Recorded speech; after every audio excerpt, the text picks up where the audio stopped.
Good morning. Are there a lot of people in the room that were in Croatia at the European Bat Research Symposium? Can we raise some hands? Well, there are quite a few. This presentation is very similar, but I included more about the research we did before that, because we've been researching thermal characteristics of natural and artificial roosts in the forest since 1997 in Zuurselbos. Zuurselbos is a forest that we will visit tomorrow morning, so the people that are going with us on excursion will see it live tomorrow.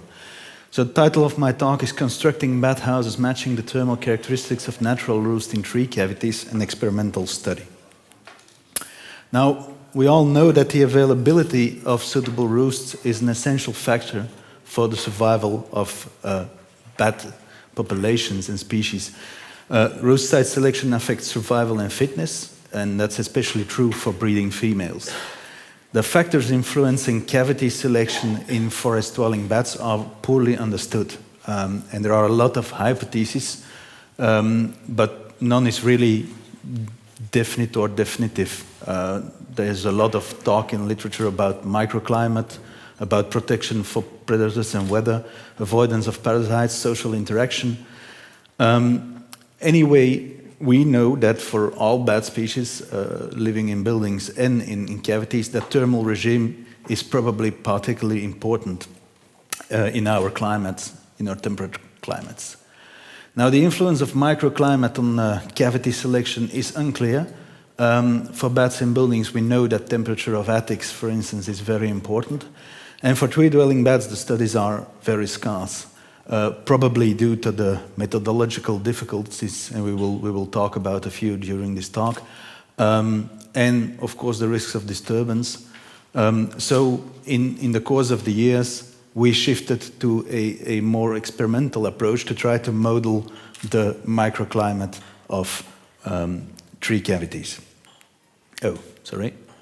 So back in 97, 98, 99, we did a radio tracking study on three species in the Zuurselbos forest, on Myotis daubentoni, Myotis natereri, and Plecotis auritus. And within the cavity offer, which is symbolized here with you know those cartoons of cavities, we see that the selection of Daubenton's bat and Natterer's bat is pretty strict. They really go for the holes of the B and C types, which are mainly woodpecker holes that have a certain age, that had the opportunity to rot in and to create a volume that is above the entrance. So Natterers and Daubentons are really more or less restricted to that type of cavities.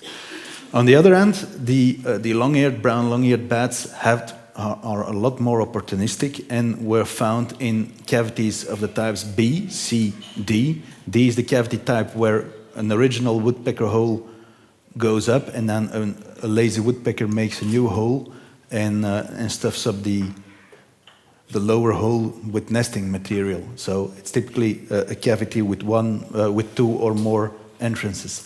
And then of course we have peeling bark and very irregular holes that are made by lightning or rotting or whatever. So the long-eareds were pretty much opportunistic in their behavior, while the Daubentons and the Natterer's bat were restricted to those cavity types. Now, back in 98, we started wondering if it had something to do with microclimate, and we started measuring. You see very old equipment there.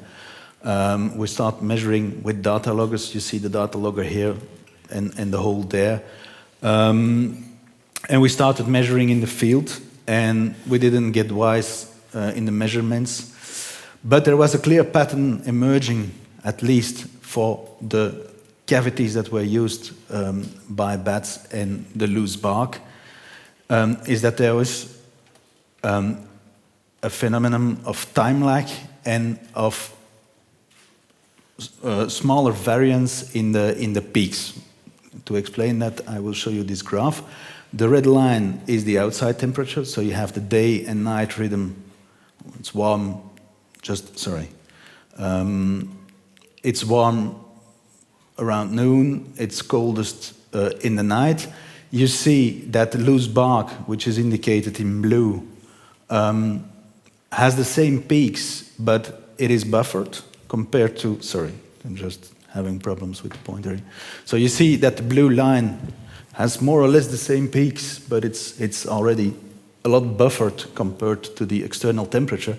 And when you look at the tree cavity, the green line, then you see that there's really a dramatic lag between the peak and a lot of buffering. So that is the pattern that emerged from measuring in the field in known tree cavities and behind loose bark that was used by bats. Then back in that period, we started to look into the regime of some bat houses. This is a very old picture. It's actually a scanned dia. And you see a series of different models mounted on poles in the forest. And there you see a large stem section. We will talk about that later. That's what we'd call an artificial tree cavity. We did some measuring before. We came out that within the dense forest that there was not really a climatologic difference between 2 meters or well, the height where we had the woodpecker holes. So we started mounting our test bat houses on poles because it was a lot easier to hang them at 2 meters than 6, and there was no difference anyway in the results. So you will see part of this setting tomorrow. Then we started making artificial cavities. So we cut up tree logs. You see, we were young and very enthusiastic at that time. So we got those logs out of the forest. We got them cut up. We made some holes in them, and we made an extensive set of modular tree holes that we could reassemble and put the data logger in it. So here you see myself, 20 years and 20 kilograms younger, with an artificial tree cavity, with installing the temperature logger, and then, well, we stacked it up, and the result was something that looked pretty much like a tree cavity, and at least with constant characteristics. So you could play with the cavity characteristics. So this is one of the comparisons we did. We did a lot of comparisons, and the results are here. So in this graph, you have a series of bat houses that were available back in the days. For instance, a Schwegler bat house. There's also a French Boulet house. There's the bat house that the Flanders Bat Group used in that time. There are some bird boxes. And pretty much the story is the same. You have the outside oscillation. Then you have loose bark that is insulating a bit. Most bat houses do follow the regime, something in between loose bark and the outside temperature. And the artificial cavity and the natural cavity are lagging behind and are much more buffered than the bat houses. So back in those days, at least we were sure that there was a huge difference between commercially available bat houses and cavities, because you see the time lag is at the left of the slide. For artificial cavities and natural cavities, we had time lags between 6 and 9 hours, while a small bird box has a time lag of 1 hour, and all commercially available bat houses had a time lag of 0 hours. So, conclusion, those bat houses were modeling the microclimate of loose bark and not of tree cavities. So I think that is a very important conclusion. As I said, we started experimenting with those artificial tree cavities, and we started testing different parameters. It was easier with those modular stem sections to test one parameter and to keep everything else constant. So we tested the effect of internal height, internal diameter, the tunnel length, the wall thickness, the entrance surface, and the number and position of entrances. Now, most of the characteristics that were important in our model that we had fitted on the results of the radio tracking of the natural cavity selection came back in this experiment. So each each parameter, like for instance the height, had a very important influence on the temperature difference. For instance, the wall thickness had a buffering effect and a delay in the peak.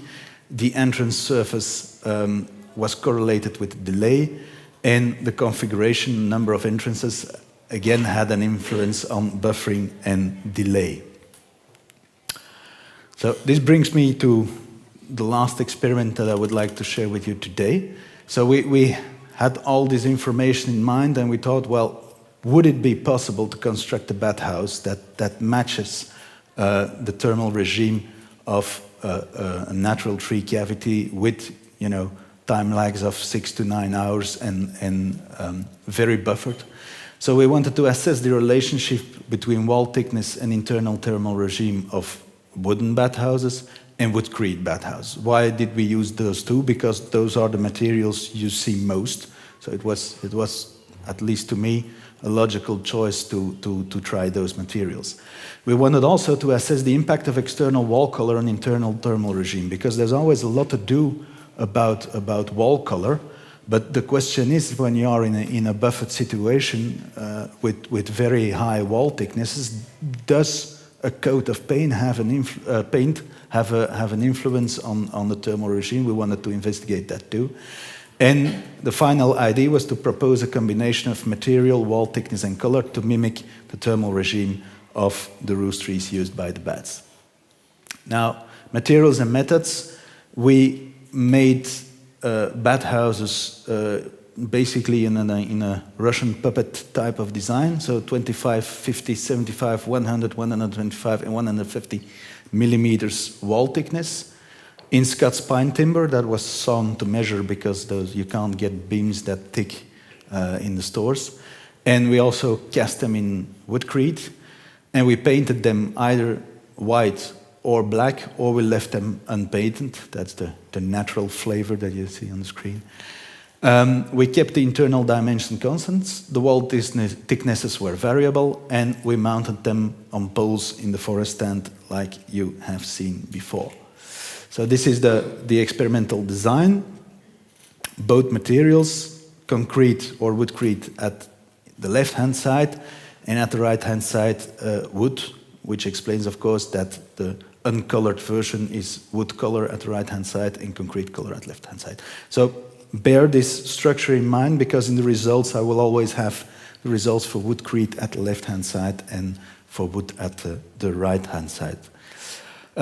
This is the forest. I won't extend into that. We will see tomorrow. This is the experimental setting with small boxes. So these are the thin wall boxes. Then we have larger ones, which are extremely heavy. I will talk about that later. This is a woodcrete one, and this is a bat who came in. It wasn't planned, but it came in anyway. It was hibernating there a few years ago. And there you see the small hole we used and the thread we used to pull the logger against the ceiling of the cavity. So, coming to the results, when I will be talking about time lag, so what I mean is the lag between the peaks. So you see here the two peaks. So this is time lag. I will talk about temperature variance, which is difference between the peaks of the oscillation, and I will talk about day and night temperature difference, which is the actual difference between outside and the cavity, and here the cavity and outside. So these will be the terms I will use regularly during my discussion. We analyzed the time series with time series analysis and mixed model regression. The results, we had temperature locked every hour during 1 month in 36 bathhouses simultaneously. We had 4 data loggers outside to have a control, which yielded almost 3,000 measurements of the outside temperature, so the forest microclimate. We had the 30 data loggers out of 36 gave usable results for the bathhouses, which is 22,000 measurements. And, well, like always with technical stuff, a few loggers failed due to rain and technical problems. So these are the results. These are the failed data loggers, and we had data for all the ones that are not crossed in red. So this is the pattern that emerged. What you see here is a month, if I'm not mistaken. So you see, of course, there's an oscillation between day and night. If we zoom into this and we take out a week, then you see that a clearer pattern emerges, and that there are some apparent differences between the left and the right column, between woodcrete and wood. If we go deeper into these results, when we take a look at the time lag, then we see that there's a highly significant material and wall thickness interaction. If you look at the regression lines, you see that at the left-hand side for concrete, that the regression line is much steeper than at the right-hand side. So there is a difference between woodcrete and wood, and the time lag increases more with increasing wall thickness for concrete than for wood. There is also a non-significant material and color interaction. So there is maybe a difference in color, but it's not really marked. If we look at the variance, remember that is the distance between the peaks and the troughs of the oscillation, then we see a similar type of pattern. There are two regression lines, one for concrete and one for wood. We see that wall thickness, again, is highly significant. Material, again, is significant, so there is a difference between woodcrete and wood. And there is a non-significant wall thickness and color interaction. So again, there might be a difference, but it's unsure. And again, we see that the line is steeper for concrete than for wood. If we look at the night temperature, and why did we pick out the night temperature? Of course, the night temperature is the moment that the young are left alone and that the mothers go hunting. So it might be an important factor when the young are left alone. So we looked at the night temperature. In every graph, you see that there is a black line right here. The black line is basically the constant. If the outside temperature would be the same as the cavity temperature, we would be on the black line, and you see that consistently the colored lines are above and not parallel with the black line. So there is an interaction between the night temperature and the wall thickness, which is highly significant, and the difference becomes smaller with increasing temperature. So it's warmest, the cavity is at its warmest when the wall is thicker. And there is, again, an interaction between night temperature and material. That effect is stronger for wood than for concrete. If we have a look at the day temperature, now the day temperature is important because the complete colony is there roosting. There might be problems with overheating in the day, so that's why we looked into the day temperature regime. Again, we have two columns, the left one for concrete and the right one for wood.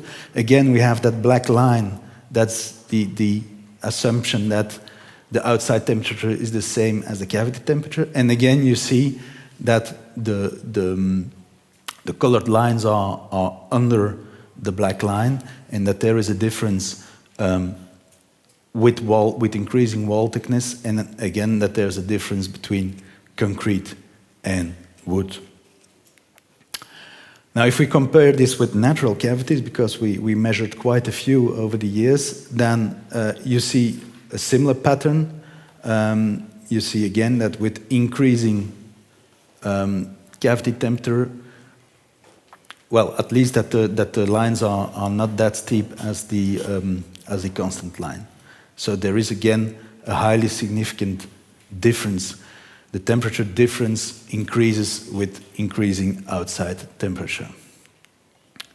And again, we have similar patterns for night temperature and for day temperature. Now, if we look at the discussion and conclusions, we know that tree cavities show a buffered thermal behavior. The process that is at hand is that there's accumulation and heat storage during daylight, so the sun shines, the tree warms up. There is a slow release of that heat at night. On the other hand, loose bark shows a highly fluctuating thermal behavior that shaves up the peaks, which is logic because one of the main functions of tree bark is to protect the tree from tree burn. So peaks are shaved off, but that's it. There's no time lag and there's no extreme buffering. The commercially available bat houses that we measured and that were available back in the years 2000 mainly mimic the thermal behavior of tree bark and not of tree cavities used by forest-dwelling bats. No. Which brings me to the good news in my conclusion. Our experimental bat houses show that time lag increases with increasing wall thickness, so it is possible to shift towards the thermal regime of natural cavities. The buffering also increases with increasing wall thickness. So for both variables, woodcrete does better. So there is an effect of mass on heat accumulation and slow release. So in this case, bigger really is better.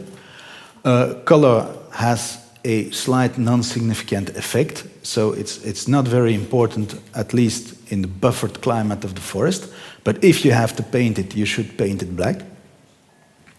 But it's not mandatory to paint it. So that's the good news. Now for the bad news, the practical side of the thing.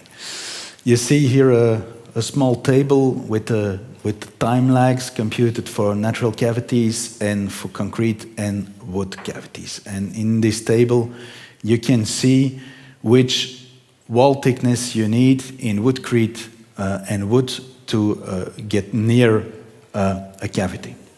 This is very nice. It is a nice theory, but Sven and myself had to carry those things in the forest. So I would like to warn you, because if you build them in wood, you need walls of 271 millimeters, and a small calculation yields a weight of 172 kilograms. So it might just be more economical not to log cavity trees and to keep them in the forest. So far for the bad news, which brings me to my conclusion. Cavity temperature is more buffered and peaks are delayed with increasing wall thickness. Woodcrete mimics cavity thermal behavior faster with thinner walls, which is normal because the specific density of woodcrete is higher than wood. In a buffered forest microclimate and for larger bat houses, external color has little influence on the internal thermal behavior, but if you're in doubt, paint it black. Constructing artificial cavities that mimic the natural cavities with woodcrete is possible, at least for experimental purpose, but it's not feasible for conservation purposes. And this brings me to the acknowledgements. Part of this study was financed through a Bat Conservation International grant. I would like to thank Sven for sharing crazy projects with me. And I would like to thank Luc de Bruin for the thorough data analysis, and the Flemish Regional Nature Administration, because they let us play in their forest, and they will let us have our excursion there tomorrow. Thank you very much.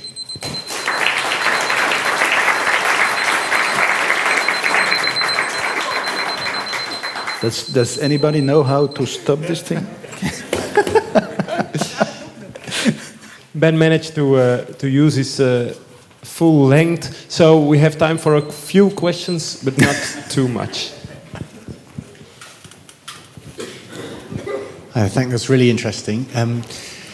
Were the experimental boxes, in the shade or in the sun?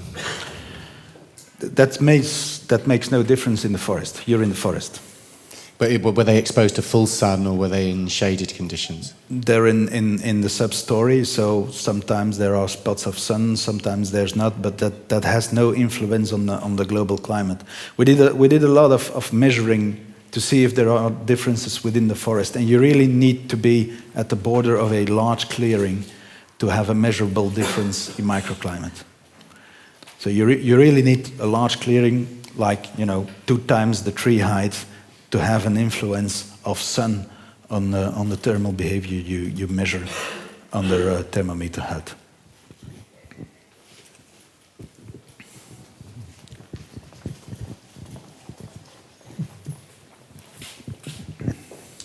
Ben, which of the results has surprised you the most, looking backwards? That's a philosophical question. It's not because I had heard this presentation before, and looking backward, I was not really surprised by the results. I mean, it's no offense, but No. I mean, no, it's which of the results did you surprise the most? Well, I thought it would probably be easier. I probably thought that the impact of color would be larger, and that it would be easier with a coat of paint to modify it. But no, most results are pretty straightforward and in line with biological and physical principles, which is always good news, I think, when you look at statistical results, that they do confirm reality. No, I expected more from color in the experiment. Just now, you say that concrete is better than wood because the isolation is, but the isolation is maybe better for wood. So if you have bats inside, then maybe the fact that isolation is better is maybe more interesting for the bats than concrete. So you have maybe to look that on another side. It's very important to make the difference. We have been talking about heat accumulation and slow release. It's not insulation, it's not the same process. So we're talking about thermal regime of empty tree cavities. What happens, because I expected this question, what happens when the bats are inside? Oh no, I lost the slide. Anyway, I have a slide. What happens when the bats are inside is that the group thermal regulation compensates for the relatively cool cavity in the day. So when the mothers are there, they warm up the young. And my hypothesis, my supposition is that for Daubenton's bat and Natterer's bat, that they prefer to take the risk of a cooler cavity, of a buffered cavity, and to control the temperature themselves, than to go, for instance, behind loose bark, where there is a high risk to dehydrate or to get too hot and have to move in the middle of the day. So I think that some species of forest-dwelling bat actively select buffered climates because they maybe are afraid or not able to cope with highly variable microclimates. And that could be sensible because when you have roosting colonies of Daubenton bats that are not in trees, they are generally in concrete bridges, which is again a large and relatively cool structure. You have them sometimes in underground bunkers or in fortresses. So we always find the roosts, at least the maternity roost of Daubenton bats, in relatively stable environments. So they probably look for stability.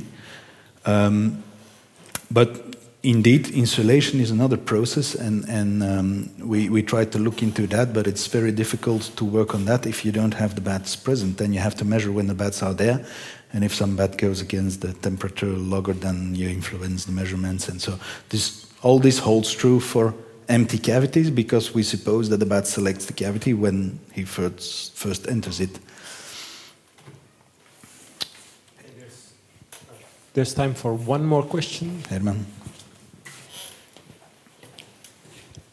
Thanks for the interesting talk. I just want to add something to the discussion. We also know that, for instance, the Daubenton's bats live in a network of trees. Mm-hmm. Some studies point out 30 plus trees for one colony of the Daubentons, and they are living in 3 now and in 7 then. And they might as well be selecting different thermal behavior in their roosts in relation to the phase in their reproduction or in relation to the actual weather, climate. Yeah, the phases in reproduction, we're about sure about that because we've seen, we have been radio tracking those Benton's bats, so it's a colony of between 70 and 80 bats, and it was moving relatively fast until the young were born, and then they stayed in the same cavity for something like a month. So most cavities that you've seen there in the controls are those type of cavities where the maternity roost stayed in long, but with the bats measured with the bats not present again. So there might be an effect on weather change, and that's a part of the data we should investigate further. Maybe you've seen it in the first slide. There has been a temperature fall, yeah?